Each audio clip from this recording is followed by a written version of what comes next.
Hi darlings, ఆదివారం అమావాస్య రోజు గుమ్మడికాయ కొడితే ఏళ్ళు తరమాలు ఉన్న కీళ్లు కానీ అడ్డంకులు కానీ అన్ని తొలగిపోతాయి. అందువల్ల ఈ రోజు మా ఇంటికి గుమ్మడికాయ కొడుతున్నాము. గుమ్మడికాయ మన ఇంటికి మనమే కొట్టుకోవద్దండి. ఇవి నన్ను పిలిచి కొట్టించి వాళ్ళ దగ్గర ఏదో ఒకటి దక్షిణం పెట్టి పంపిస్తే చాలా మంచిది. నేను ఆదివారం అమావాస్య రోజు కంపల్సరీగా గుమ్మడికాయ కొట్టిస్తాను.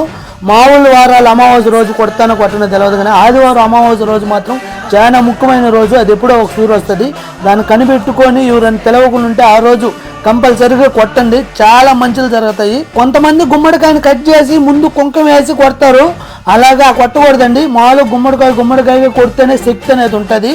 అది మీకు ఎంతమందికి తెలుసో కామెంట్ చేయండి. ఇలాగనే మీ ఇంటికి కొట్టుంటే కామెంట్లో పెట్టండి ఫ్రెండ్స్. మీ ఊరు ఫైనల్గా గుమ్మడికాయ కొట్టేసినాము, కుంకుమ చల్లుకొని మన హస్తం గుర్తుని తీసుకొని పోయి మన మొత్తంలో అటు ఇటు చేయి పెట్టి హస్తం గుర్తు వేస్తే చాలా మంచిది. జిస్టు ఏం తగలదు. ఇలాంటి వీడియోల కోసం మన ఛానల్ లైక్ చేయండి, షేర్